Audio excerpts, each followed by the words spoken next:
بأقل من 3 دراهم احمي نفسك وعائلتك من أخطر الفيروسات.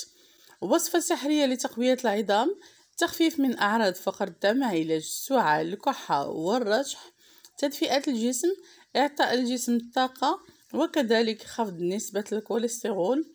وهذه الوصفة تعمل على ضبط ارتفاع ضغط الدم وتعزز نمو الجنين. إضافة إلى ذلك مهمة بالنسبة للرجال وللأطفال الصغار. نبدأ على بركة الله. سأحتاج إناء كما تشاهدون معي،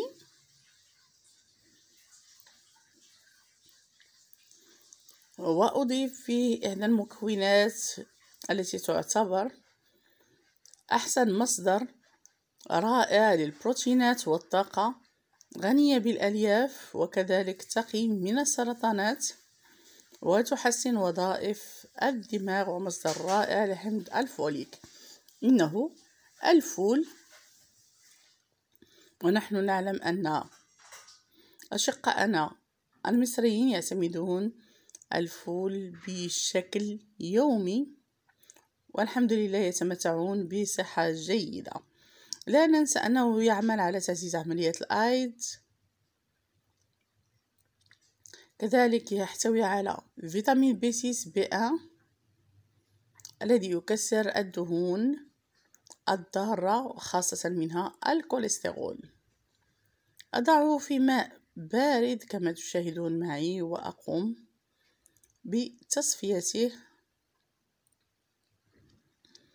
هو جد رائع للوقاية من هشاشات العظام نظرا لاحتوائه على المنغنيز الذي يساعد أو يقلل من نقص الكالسيوم وبالتالي زيادة الكتلة العظمية، ويعزز ويقوي المناعة بشكل كبير.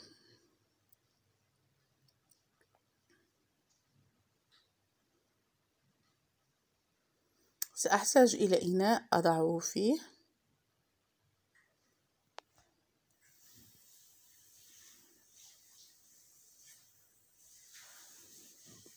أضيف إليه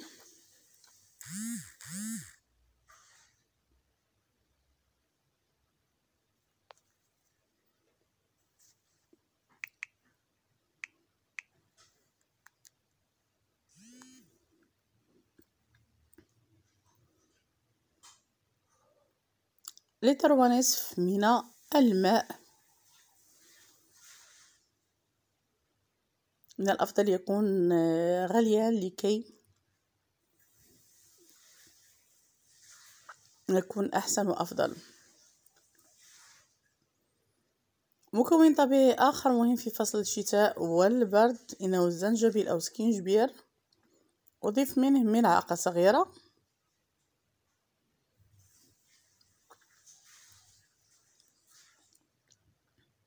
وأقوم بخلط المكونات جيدا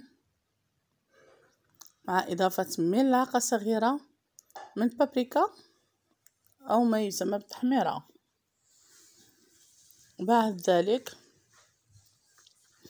أضيف ربع كأس من زيت الزيتون إلى الخليط،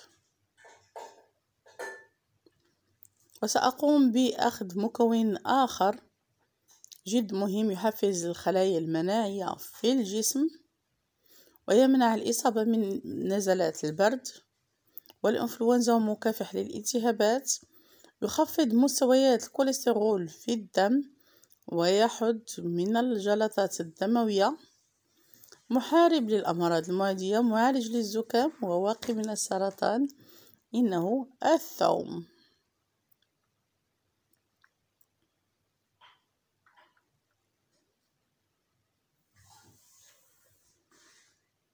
من الأفضل أن يكون الأحمر نظرا لفوائده المتعددة.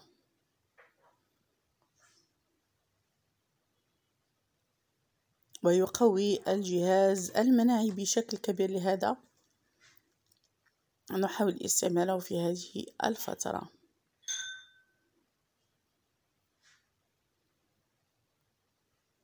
ويحسن كذلك صحة الأمعاء خاصة لمن يعانون من مشكل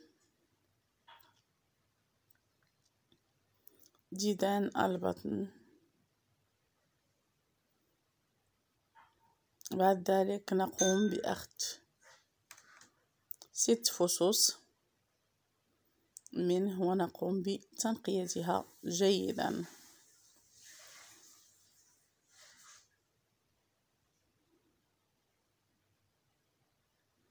لا ترموا القشر، فهو جد مهم لمن يعانون من مشكل تساقط الشعر.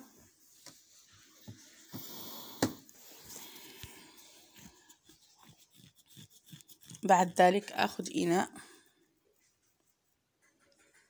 أضيفه إلى الخليط. الكوكوط عندي جديدة، قولوا لي بالصحة والراحة، وفعلا كطيب زوين البنات. نتمنى انكم نتوما تاخذوها نظرا للاستعمال السريع ديالها.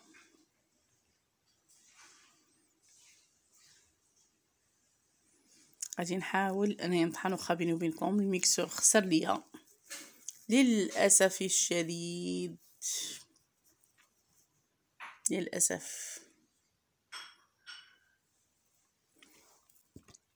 غادي نحاول انني نحيدو ونطحنو مانيوالمون.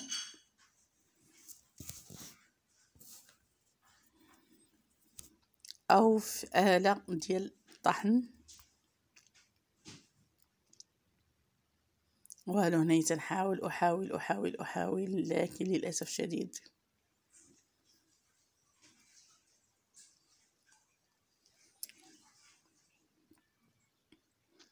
مازال باقا كنقلب كنشوف هل هنالك امل باش غادي يخدم. كيدور في بلاصه ديالو.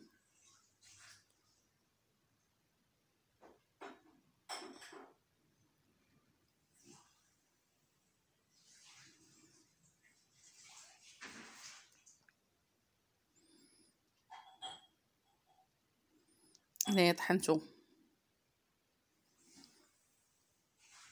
في مولينكس، واخا هو بيني وبينكم الاحسن انكم ديروا المغرف وتبداو تماكو بيه بيديكم. غير هي بالنسبه للملح ما كنضيفوهاش في الاول لانه كيشرب لينا الملح كتير.